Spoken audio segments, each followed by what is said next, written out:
Welcome to the Palestine Pod. We are talking all things related to the Great Escape.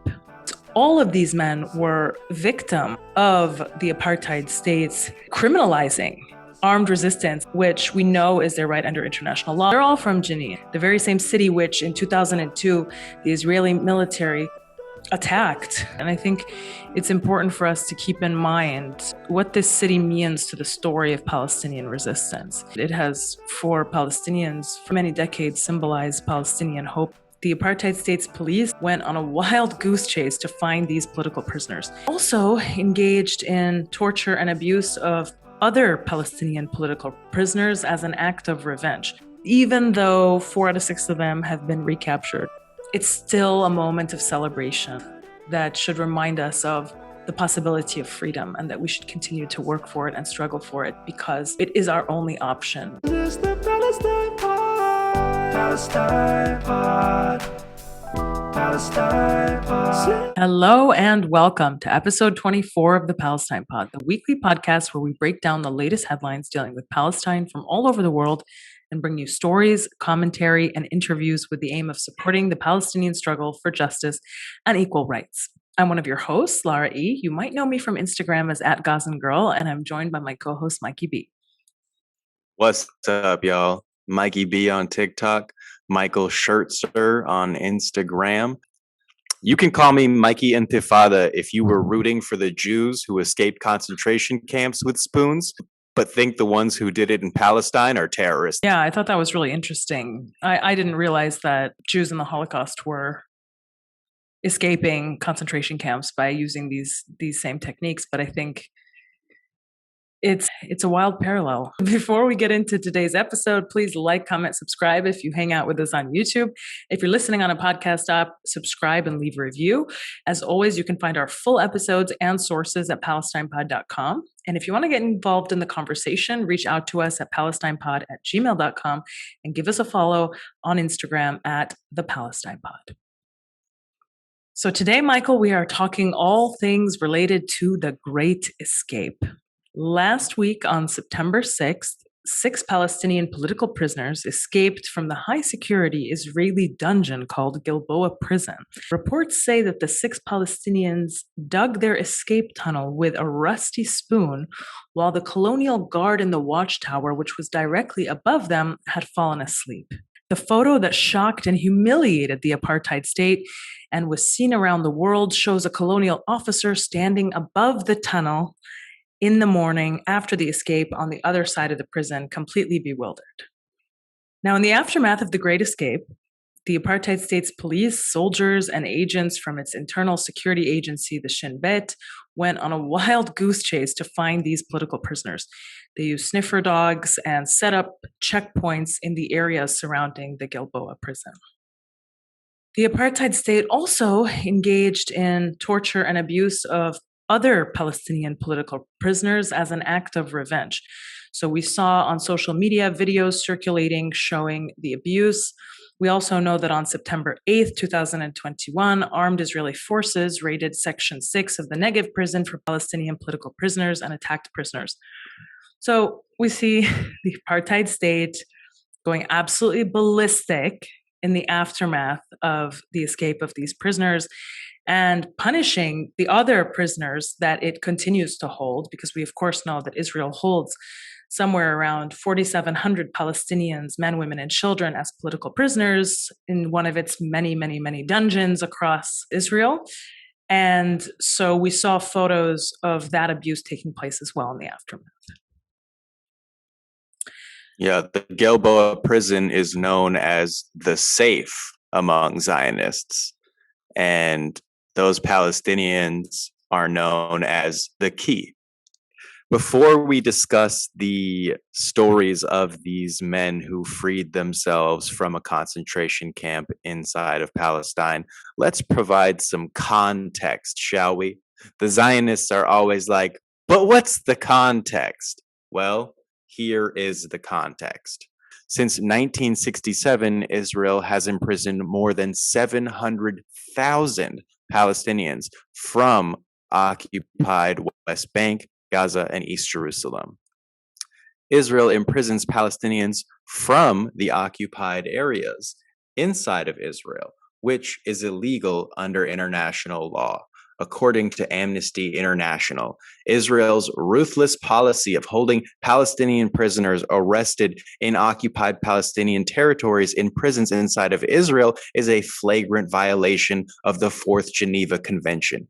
It is unlawful and cruel, and the consequences for the imprisoned person and their loved ones, who are often deprived from seeing them for months and at times years on end, can be devastating. Palestinians who are charged with an offense are subjected to military courts that have been condemned by every relevant human rights organization. According to Amnesty International, virtually all cases of Palestinians brought before Israeli military courts end in convictions. Most convictions are a result of plea bargains. This has nothing to do with how good they are at their job and everything to do with how corrupt their court systems are. This is because Palestinian defendants know the entire system is so unfair that if they even go to trial, they'll be convicted and given a longer sentence. About 1,300 complaints of torture against Israeli authorities have been filed with Israel's Justice Ministry between 2001 and June 2020, which have resulted in the grand total of one criminal investigation and, get this, 0 prosecutions. Sounds fair, am I right? Israel's always like, oh, well, we'll investigate. Yeah. And then the follow-up is you never hear about it again. So it's like every time they say we'll investigate, it just disappears. And this is proof of that. It reminds me of a story that came out in the US recently about an FBI agent who investigates child pornography being arrested for child pornography. Great. You know? Mm-hmm. They say find something you love, you'll never work a day in your life. You're horrible. The Israeli rights group Public Committee Against Torture reported in June 2019 that of the more than 100 complaints of alleged torture, which I feel like is a generous use of the word alleged. Very. It filed over the last 5 years at the hands of Israel's Internal Security Service, Shin Bet. 31% involved physical violence, 40% painful and prolonged shackling or use of stress positions, 66% sleep deprivation, 61% threats, and 27% sexual harassment and humiliation. Security forces also routinely use unnecessary force against children during arrests, which often take place in the middle of the night, and physical abuse when they are in custody.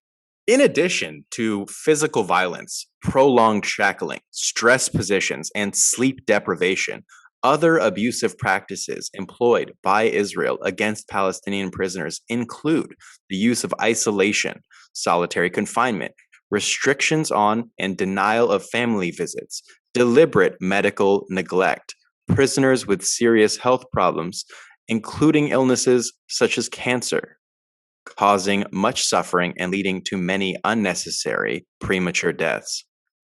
The harsh conditions endured by Palestinians in Israel's prisons has prompted numerous hunger strikes, individual and mass, over the years.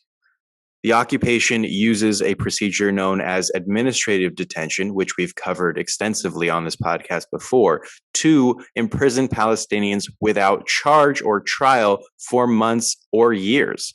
Administrative detention orders are normally issued for 1 to 6 month periods, but can be extended indefinitely. There are currently, as of September 2021, 520 Palestinians being held in administrative detention. Israel uses administrative detention almost exclusively against Palestinians and very rarely against Jewish Israelis. According to Human Rights Watch, over nearly 54 years of occupation, Israel has held not more than a handful of Jewish Israelis. In contrast, since 1967, approximately 100,000 administrative detention orders have been issued against Palestinians. In May 2012, amid a wave of hunger strikes protesting the use of administrative detention, Israeli Public Security Minister Yitzhak Aronovich implicitly admitted that Israel uses it for reasons other than stated urgent security concerns, urging authorities to use it only if there's a need. All of this information comes from the IMEU. Thanks, Michael, for that context. There's a lot of important information there. And I think the thing to keep in mind is that these men, their arrest and detention by Israel is in and of itself a violation of their human rights. Because these men, 5 of them, we know that 5 out of 6 of them were engaged in armed struggle against the apartheid state, which we know is their right under international law. Just to be clear, at least 4 of these men were serving life sentences. So you're talking about a total deprivation of freedom for engaging in their right to resist the colonial regime. And as you mentioned, one of the men was being held under an administrative detention order. But all of these men were victim of the apartheid state's criminalizing armed resistance against itself, which we know is their right under international law. There's many sources which affirm this, but I'll just mention 2 here. We know that as early as 1974, Resolution 3314 of the United Nations General Assembly prohibited states from, quote, any military occupation, however temporary. And this resolution went on to affirm the right, quote, to self-determination, freedom, and independence of peoples forcibly deprived of that right, particularly peoples under colonial and racist regimes and other forms of alien domination, close quote, and noted the right of the occupied to, quote, struggle and to seek and receive support in that effort. Now, in December 1982, the UN General Assembly clarified what it really meant to, quote, struggle and to seek and receive support by specifically outlining that armed resistance was a legitimate weapon of peoples struggling for independence, territorial integrity, national unity, and liberation from colonial and foreign domination. So this is UN General Assembly Resolution 3743, which basically removed any doubt or debate over the lawful entitlement of occupied people to resist occupying forces by means including armed resistance. And so for these men that were charged of, many of them, committing acts of armed resistance in the first and second intifadas, this was their right to do so because they were on occupied land. They come from Jenin, which is an occupied city in the West Bank. And we can talk about the history of Jenin and how it is a center of Palestinian resistance in the occupied West Bank.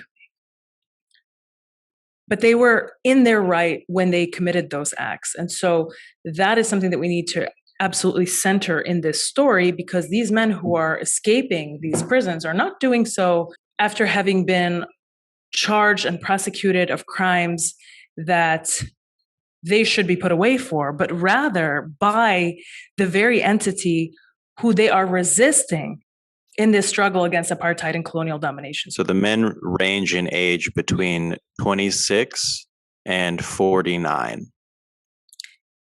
And the 26-year-old Moned El Yaqub was the individual who was being jailed by apartheid Israel since 2019 without charge. He comes from Yabad town in Jenin. Yeah, they're all from Jenin. And I think it's important for us to keep in mind, what this city means to the story of Palestinian resistance. Jenin's in the northern occupied West Bank, and it has, for Palestinians, for many, many decades, symbolized Palestinian hope and steadfastness. It's a very lively cultural hub, so it's famous for its freedom theater and cinemas and all sorts of, being a center really for art and resistance. It's also known for its very rich agriculture.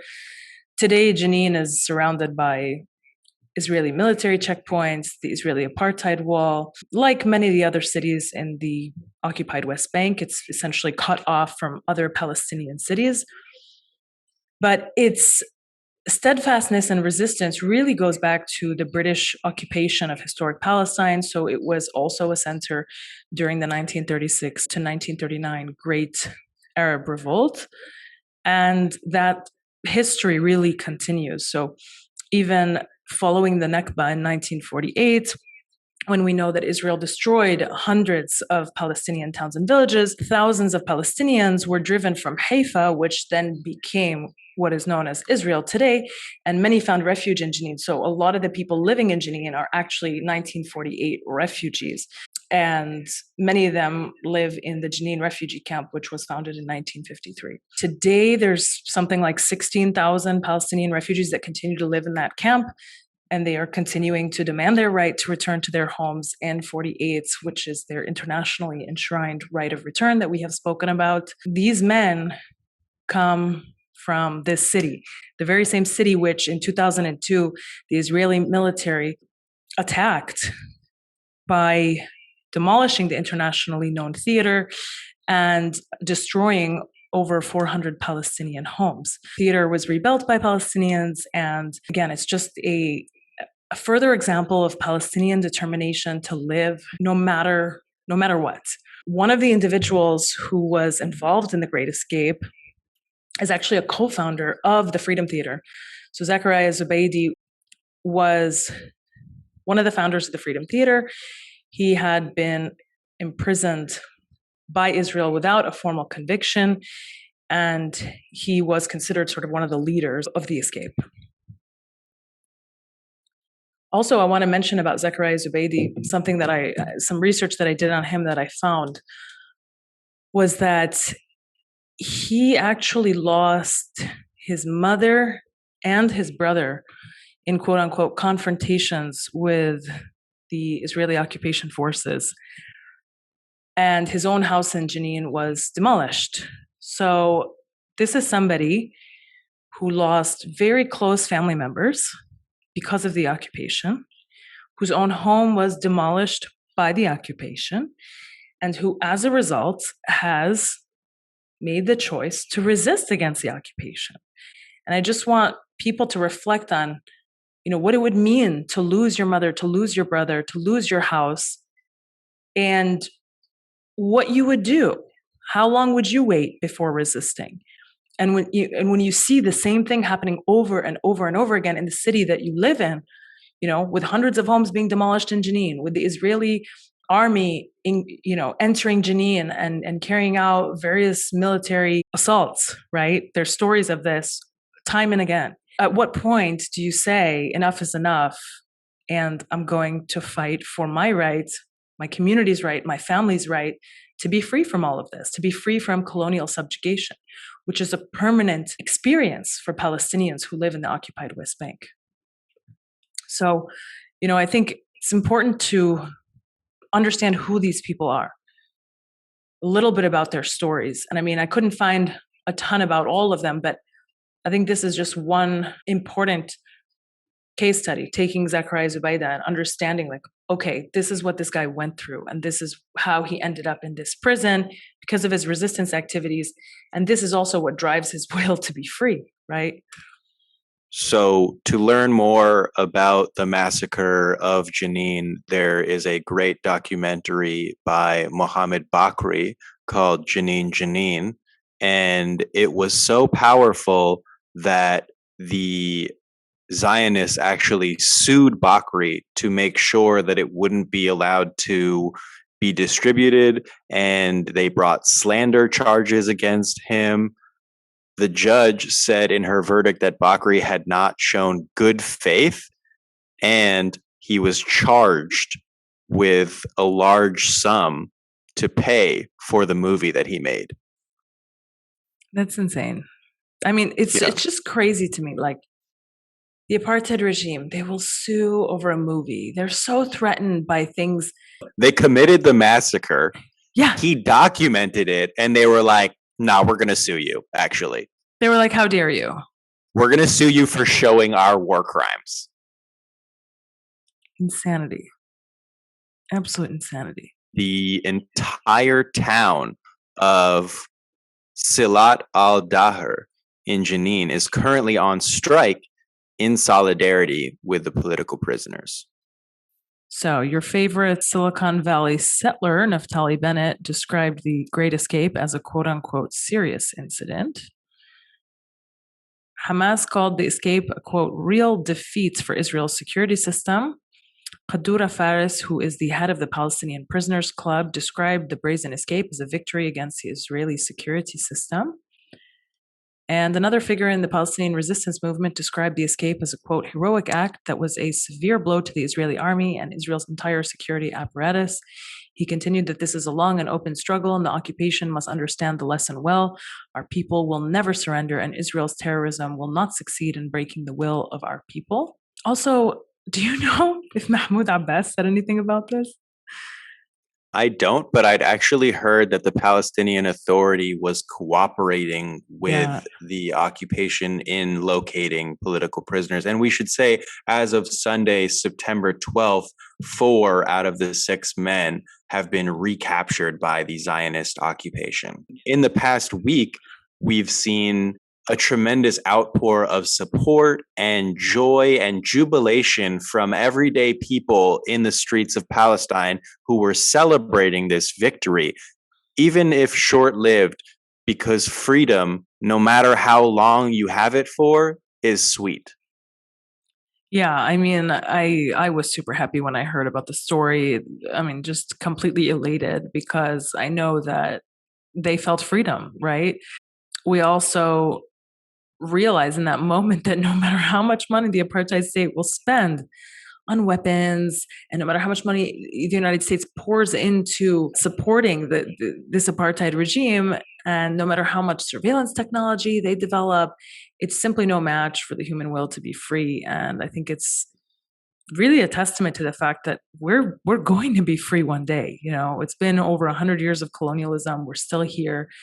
And it just doesn't matter how big the bombs get, how high the walls get, you know, how many snipers and guns they have. I mean, the fucking guy, he fell asleep. Like, he was sitting there, he had all the, you know, he had all the technology, he had all the, you know, sniper towers, weapons, everything everything you would want, right? To keep these men imprisoned. And he just fell asleep. And they were like, okay, we're leaving. Even though 4 out of 6 of them have been recaptured. And by the way, the conditions that they have now been subject to are absolutely horrible. We know that their lawyer, Khalid Mahajna, said that the Shin Bet was hiding all information related to their conditions now that they have been recaptured. The colonial court denied the clients access to their lawyer.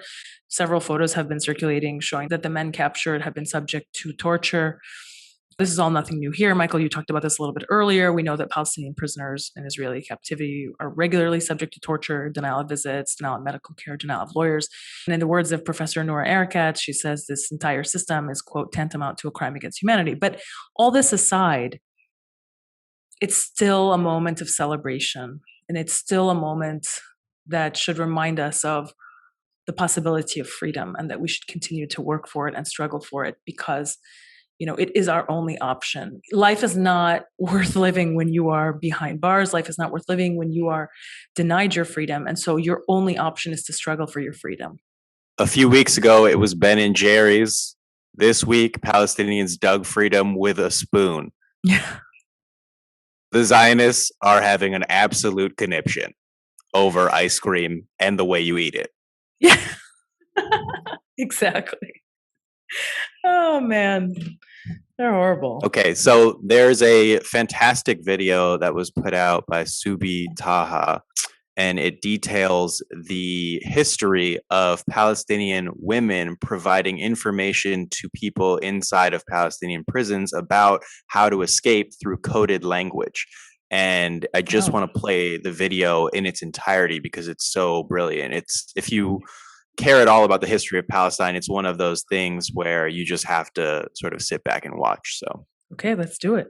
In light of the 6 Palestinians successfully escaping from Israeli prison, I'd like to share a Palestinian tradition that was created to help Palestinians escape from jail. It is a style of traditional Palestinian folk song called tarwide, which is a coded language, a coded style of song used to send encrypted messages to those who are in prison. And this dates back even before the establishment of Israel in 1948, back during the British colonization, when an overwhelming amount of Palestinians were being wrongfully imprisoned just for speaking up against the British rule. So this left a huge population of Palestinian women whose brother or father or husband or son was being held in prison for no reason. Now, this was obviously before air conditioning existed, so pretty much all the prison cells had windows to the outside with those metal bars going across them. So these Palestinian women would walk along the exterior walls of these prisons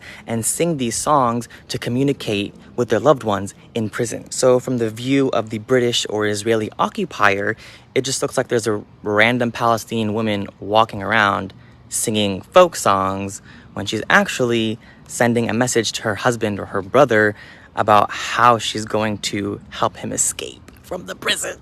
And to encrypt the message, they would add the letter L or lam in Arabi in between words and letters repeatedly to make it sound like gibberish or sound like some other Palestinian dialect that the occupiers don't understand. Because obviously the occupiers have Arabic translators, but not one's good enough to understand a coded language. So in one version of this song style, there is a Palestinian woman who is communicating with her father who was in jail, and she's telling him how much she misses him, and then she gives him instructions on how to escape. In the first line, she explains where the prison is in relation to their village, so that whenever he escapes, he knows which direction to run. But instead of just saying the village is north or Dir Shmali, she sings it and uses poetry and adds the letter L. So in order to say الدير الشمالي, she'll say شمالي لالي يا هوالي لا ديري شمالي لالي يا رويلي لو. Then she explains which direction the front door of the prison is facing, so that whenever he escapes through the front door, he knows which direction to run. Because as she already told him, the village is north, so if the door is facing the north, all he has to do is get out the front door and run straight, and he'll eventually hit their village. So to communicate this, she recites على ليلى الابواب هلولم تفتح شمالي لالي يا رويلي لو. And then to communicate how much she misses him, she recites وطال ليلات الغرب الليلي واشتكنا لي ليلهم يا رويلي لو. There's another version of this song style that shows how they would use poetry and analogies and symbolism to encrypt the messages on top of the L trick. Here, the woman is trying to comfort her loved one who's stuck in prison. And to express this, she says, the gazelle that's stuck inside won't be in there for too long. And she recites this by saying, لا غزالي للي جوين لليكم ميدوم بين لليامن يامان عين للهنا يروح. Then she expresses that she doesn't want new clothes, she doesn't want a new belt, she just wants to see her loved one free. And so she recites, ما بدي منك لكم خلعة ولا لا لا لا بدي زنار بين لليامن يامان عين للهنا يروح.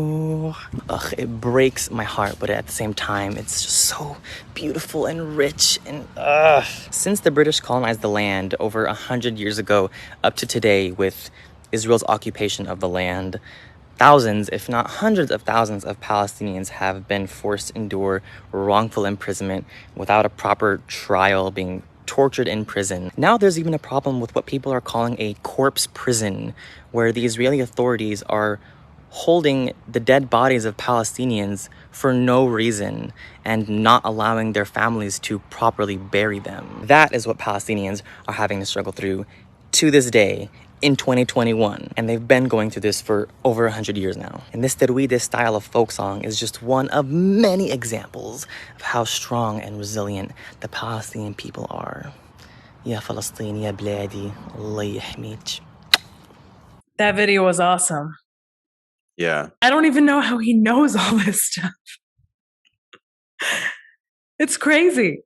Did he read this in a book somewhere, or was this like an oral tradition that was passed to him by somebody who, knew somebody whose grandfather was imprisoned by the British and then the Zionists? You know what I mean? This one's going to be tough to cite. Shout out to our researcher, Siriana. Yeah. Good luck. Maybe. I mean, we'll see. Maybe, it's possible. It's in a scholarly article somewhere. It's possible. Yeah. But it's amazing. It's so inspiring. It's so, Yeah. so, so inspiring.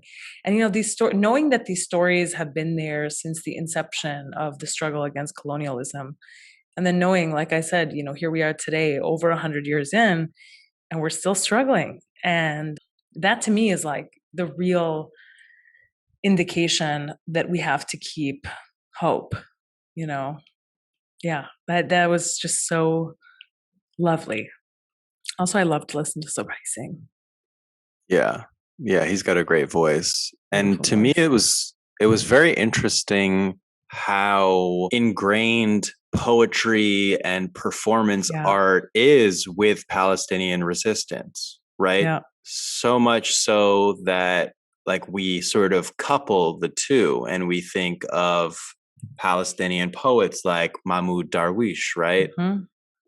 He was described as a resistance poet and placed under house arrest when Yeah. his poem Identity Card was Mhm. turned into a protest song. Yeah. Yeah. I mean, he was in prison for reading poetry, literally, and quote unquote, traveling between villages without a permit, AKA moving on his land. Yeah. It's crazy. Like, we're so artistic and it just comes so naturally, They can only be jealous of us because it's like, they have Arabic translators, but your Arabic translators aren't going to do shit when we start coming up with different languages and like languages that we would understand, even though we haven't even previously discussed what the language would be. But it was just something that, the ingenuity is to me so, so, so inspiring. So inspiring. And it's so natural. And that's actually another thing that we can parallel with Jews in concentration camps where Yiddish could be used sometimes to discuss escape plans because the Nazis they had people who translated, but again, they didn't have people who knew slang. They didn't know certain phrases. We were able to disguise our messages in a similar way. I want to read really quickly the poem The Prison Cell by Darwish. It is possible especially now, to ride a horse inside a prison cell and run away. It is possible for prison walls to disappear, for the cell to become a distant land, without frontiers. What did you do with the walls? I gave them back to the rocks. And what did you do with the ceiling? I turned it into a saddle. And your chain? I turned it into a pencil. The prison guard got angry. He put an end to my dialogue. He said he didn't care for poetry and bolted the door of my cell. He came back to see me in the morning. He shouted at me, "Where did all this water come from?" I brought it from the Nile. And the trees? From the orchids of Damascus. And the music? From my heartbeat. The prison guard got mad. He put an end to my dialogue. He said he didn't like my poetry and bolted the door of my cell, but he returned in the evening. Where did this moon come from? From the nights of Baghdad. And the wine? From the vineyards of Algiers. And this freedom? From the chain you tied me with last night. The prison guard grew so sad, he begged me to give him back his freedom. Darwish is one of those examples of creative and artistic and extremely influential Palestinians. But when you realize, again, he was a refugee, his village was completely destroyed. His family and him were expelled from their village under a shower of bombs. The village was entirely occupied and later razed by the Yeah. terrorist organization, the IDF. Yeah, he lived in refugee camps for a while, and then eventually he found his way to Haifa, and that's when I believe he was put under house arrest for something like 10 years because of his poetry and art. Yeah, he also lived for many years in exile in Beirut and in Paris. He is the author of over 30 books of poetry and 8 books of prose. He earned the Lanel Cultural Freedom Prize, very well decorated, and has a number of awards dedicated to his success and prolific poetry career. Yeah, I don't think there's anyone more famous than Mahmoud Darwish in terms of representing Palestinian art history. Interesting anecdote that I heard from Dr. Angela Davis on a Palestinian panel was that George Jackson, the individual, the Soledad brother who I've mentioned on previous episodes, inside of George Jackson's cell was a book of poetry that somebody thought George Jackson wrote, but it was actually Mahmoud Darwish. And so that just shows you the similarities between the political prisoners in the United States and the political prisoners in Palestine, that somebody reading Darwish's poetry because it was inside of George Jackson's cell would mistake it for his actual situation. Wow. That's amazing. It's wild because Prison Break was one of my favorite shows Was it growing really? up. Yeah, I absolutely loved the show Prison Break, and I sort of always identified with the idea of breaking out of an unjust situation, right? And it's just Palestinians blew the show out of the water with real life, right? And yet some people are still not paying attention. Some people would prefer the Hollywood version, right? Where the protagonist is white and there's a perceived innocence that's associated with whiteness in the United States, right? But when it's Palestinians who are reclaiming their freedom as they ought to, and as anyone in their situation would want to, there is, for some reason, a disconnect. And they're called fugitives, right? They're called terrorists by the Israeli media. And in reality, they're not terrorists. The terrorists are the people who have imprisoned them and hundreds of thousands of other people over the course of the entirety of the occupation. The terrorists are the people who are razing entire villages, burning olive trees, shooting children. The terrorists are not the men who dug their freedom with a spoon. Yep. We have to keep in mind also that this isn't the first time that Palestinians have escaped from Israeli prisons. This has been done time and again, going all the way back to 1958. The Shatta prison escape was probably the biggest prison break since 1948, where 190 Palestinian prisoners attempted to seize control of the Shatta prison north of the Jordan Valley. And after fighting between inmates and the wardens, 11 prisoners and 2 wardens were killed, but 77 Palestinians managed to successfully escape the prison, which is insane. 77 prisoners. Then you also have the Gaza prison escape in 1987, where several individuals managed to escape the fully Israeli-controlled and occupied prison in Gaza. They were all eventually tracked down and killed. One of them was recaptured. And I think even though these stories often end with recapture or death to the prisoners, I haven't managed to find a story where they were able to maintain their freedom. Same thing like in 1996, there was the Kafr Yona prison escape. Those 2 individuals who escaped were rearrested by the occupation, even if it took several years. But that's not really the point, right? It's not the point that they're going to get recaptured and then it's not going to be worth it and that they will have failed. The point is that they did it in the first place. And the point is that we continue to do this, going back several decades, like Subhi was talking about, even in resistance to British colonialism. The point is that we're going to keep doing this because the colonial system, which subjugates every aspect of our existence to its whims and restricts every aspect of our existence, depriving us of freedom, is not going to be able to continue to do so in the face of our resistance. So that's the point. The point is that we have resisted always and that we're going to keep resisting always. And it doesn't matter if ultimately we are unsuccessful in these moments, because this is just an indication of things to come. And we do have examples from the United States where individuals struggled for their freedom, were broken out of prison, and now live freely, right? Asada Shakur is one of the preeminent examples. She was charged with, murder of a police officer and imprisoned, and then they broke her out of prison, and now she lives as a free woman in Cuba. There is still a FBI wanted ad for her, even as recently as Obama reiterated that her arrest was still a high priority engagement. And it's like, just give up.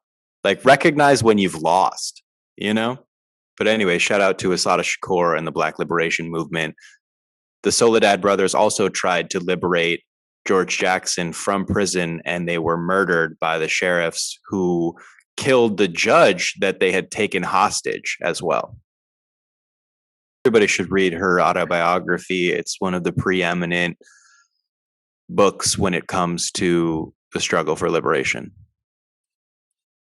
After the Palestinians managed to escape and dig a tunnel for freedom, the Zionists cracked down on their family members, right? Several Israeli military vehicles invaded the town of Ya'abad, abducted 6 Palestinians, including the father of political prisoner who recently escaped. Soldiers injured many Palestinians, including school children and uprooted trees. Media sources in Jenin said soldiers invaded Ya'abad before storming and ransacking the home of father of Munadel, one of the 6 Palestinians who liberated themselves from the Zionist concentration camps.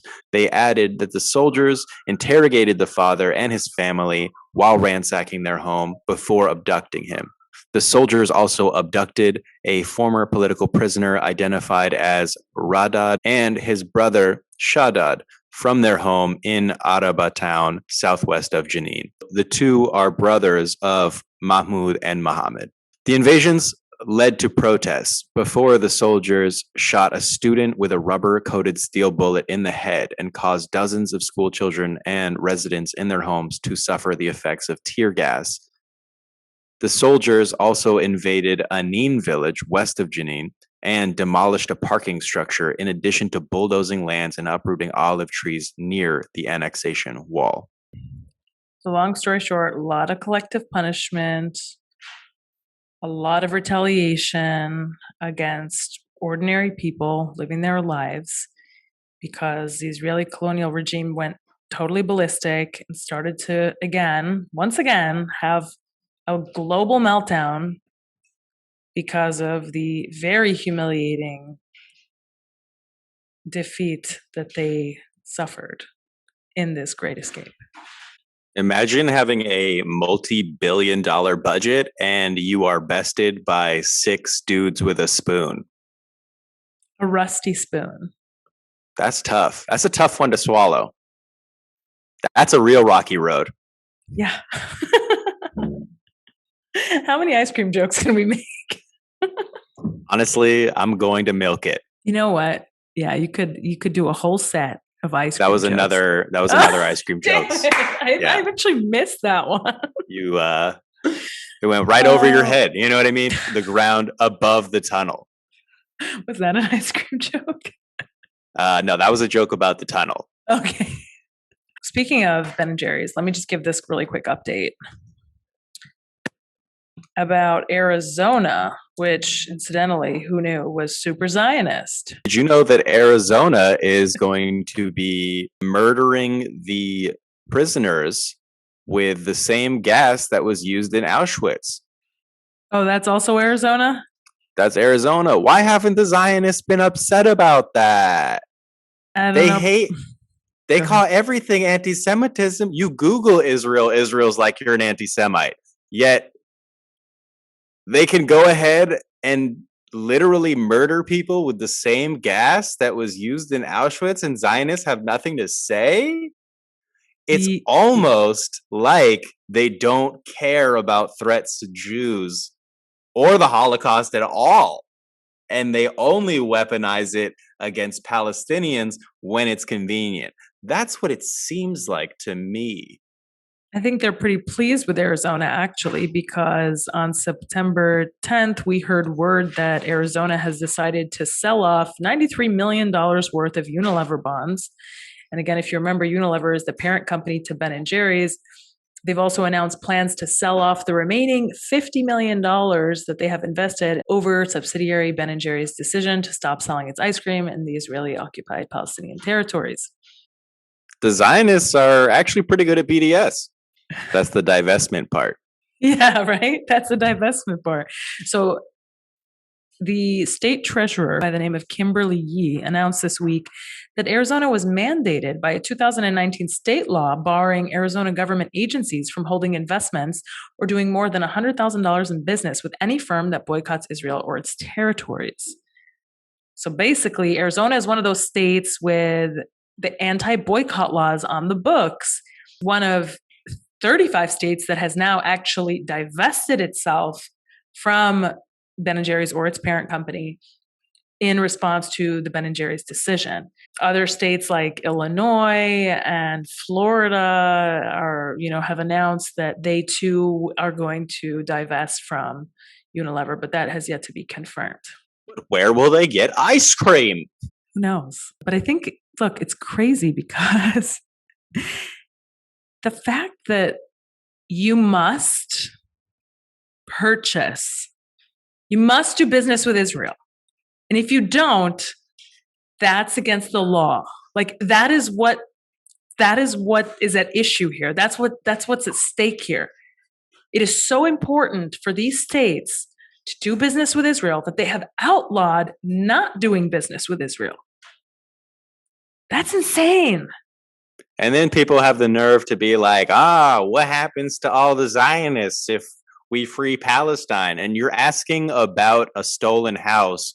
What happens to the thief? Who cares? Who cares? Maybe dust off that American passport you just flew in with. Go back to being a settler in your own country. Yeah, right. Just so you know, Republican Governor Doug Ducey of Arizona tweeted, the Ben & Jerry's decision is, quote, discrimination, and Arizona will not do business with a company that boycotts Israel. In 2016 and 2019, I signed bills to make sure of it. Quote, Arizona stands with Israel because, it's totally not against the law for states to have their own foreign policy and make declarations of that. But, who cares? It's just the Constitution. Ducey, huh? Ducey. That guy's full of shit.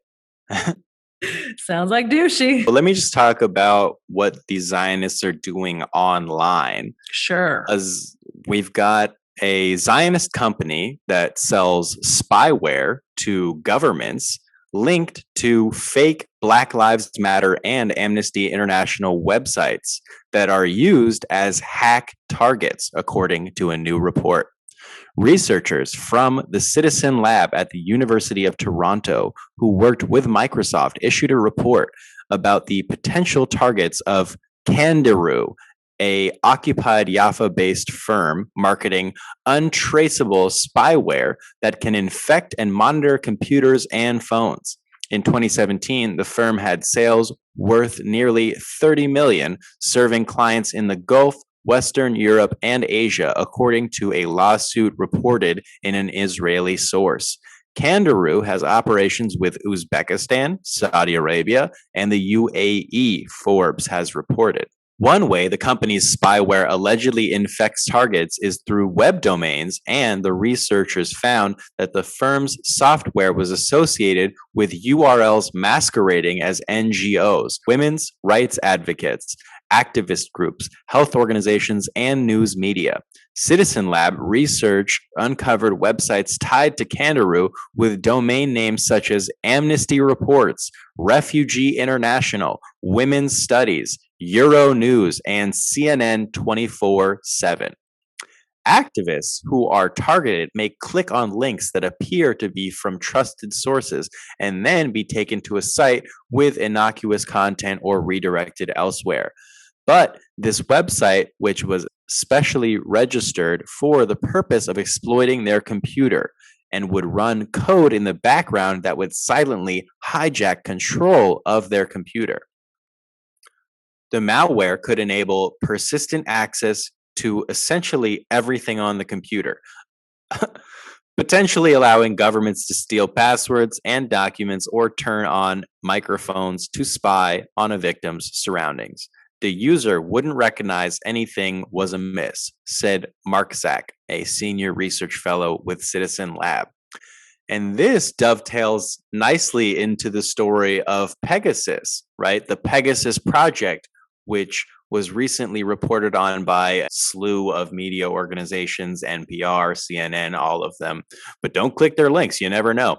The Pegasus Project, a consortium of international media outlets, says is a leaked list of some 50,000 phone numbers showed that governments around the world sought NSO's cell phone hacking technology, Pegasus, to spy on people or mark them as potential targets, whether inside or beyond their own borders. It says the phone numbers selected by governments for surveillance belong to a staggering array of potential targets, including political dissidents, human rights activists, 180 journalists in nearly 24 countries, a Dubai princess escaping her father, the fiancé of slain Saudi journalist Jamal Khashoggi, and 14 heads of state, including French president and Muslim women hater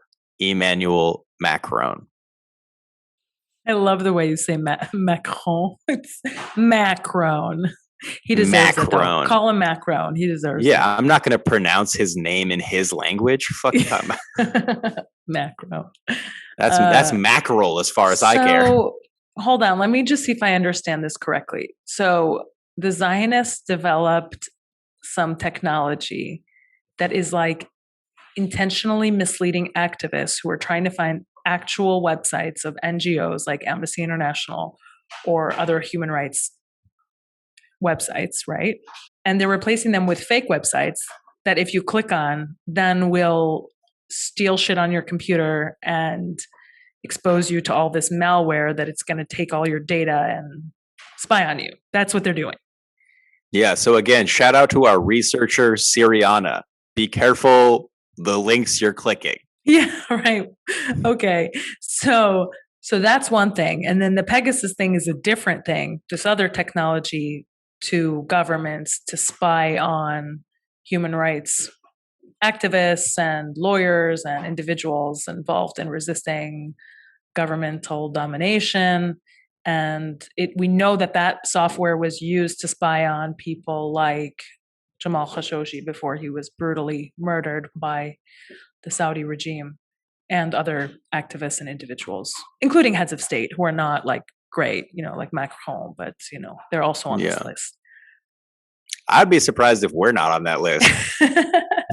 Michael, you want to be on that list so badly. I just know that I am. I could live another day without being on that list, to be honest. Not me. I'm always like, are they watching me? Like, they're probably watching me. But then I'm like, there's a lot of people doing this work. Like, are they really watching me? They It's probably like are. It's a back and forth where I'm like, I'm not that relevant. But I might be relevant. You know what I mean? It's like, I don't know. Let me tell you, the Zionists were watching me when I had like 400 followers on TikTok. Yeah. You know what I mean? Yeah. They try and stomp you out early. Yeah. So they're definitely watching. I hope they're enjoying our content. They probably are. It's good stuff. Maybe some of them came over to our side. I still continue to get messages from former Zionists that are like, thank you for what you do. Your content was instrumental in helping me break down these walls and understand that Zionism is racism. And well, that's great. In my path to becoming an anti-Zionist. So, look, I know that it's worked before. If we're not inspiring you to become anti-Zionist, hopefully we inspire you to kill yourself. I don't know. We can't say that, Michael. No, I'm going to keep it. Okay, well, I'm not laughing at it. You already did. It happened. Shit. They should do Zionism on themselves. They should That's do what I'm saying. Zionism on themselves. That has been another episode of the Palestine Pod. Thank you all so much for listening. We so appreciate all of your comments, your likes, your reviews. Please hang out with us at www.palestinepod.com for all of our sources and information following up on all of the claims that we made. Go ahead and follow us on Instagram at the Palestine Pod. And if you want to reach out to us, send us an email at palestinepod@gmail.com. That has been another episode of the Palestine Pod. Thank you all so much. Have a great day. We got another really good review, by the way. I saw. This podcast is honest and critical, so intelligent and accessible, often heartbreaking yet filled with optimism. I'm like, wow, we're doing all that? As a Black American, I feel deeply connected and empathetic with the Palestinian struggle for liberation and love that they frequently highlight the similarities between BLM, indigenous land back, and Free Palestine movements. Our struggles are unique, but our quest against capitalism, settler colonialism, and imperialism are one and the same. This is a deeply informative podcast led by two hosts who are incredibly engaging, and their guests are equally entertaining and knowledgeable. Seriously, just subscribe. I love that. Yeah, leave us more reviews like that. That was good. Seriously. Thank you to that reviewer. I love the two hosts. There's another one. They balance and complement each other perfectly, and the guests are a pleasure to listen to. Hey, and shout out to everybody on YouTube calling me hot. I appreciate that. Yeah, what is that? There's like a Michael fan club happening on YouTube. Everyone's like, is Michael single? Is Michael high today? What did Michael do today? Michael, oh my God, you look fresh today. Michael, it's like, what's going on here? I did get a haircut. Thank you all for noticing. Who knew that one way to becoming a heartthrob was by hosting your own podcast about Palestine? Honestly, it never occurred to me that that would be a byproduct. Somebody asked me recently, they were like, how deeply are you swimming in Palestinian And I was like, that is an extremely uncomfortable thing to ask. So, but wait, was it a Palestinian that asked you that? It was a Yemeni. It was a Yemeni. Okay, that's fine. We'll take it. But the answer is from the river to the sea. That's horrible. That is horrible. You. No, I'm just kidding. Palestinian women are usually very modest, and I almost never talk about sex with them out of respect for for Islam. the tradition and the culture, and yeah. Most Palestinian women that I know are far too focused on liberating Palestine than to be sliding in my DMs. But for the ones who aren't, holler at me. Yeah. This is the Palestine Pod. Palestine Pod. Palestine Pod. I mean, you're trying not to die in any event, right? Pandemic's just one way you could die. People forget they could get run over by a bus every day. Not me. I drive the bus. Right. Hey, look, I just got my prints from Malek. Okay. I have to frame this. They look great. So gorgeous. The pictures, the colors are amazing. They're so bright. Very fast shipping. So if you haven't checked it out, check out our website under the page with Malak Matar's episode, and you can find a link to her Etsy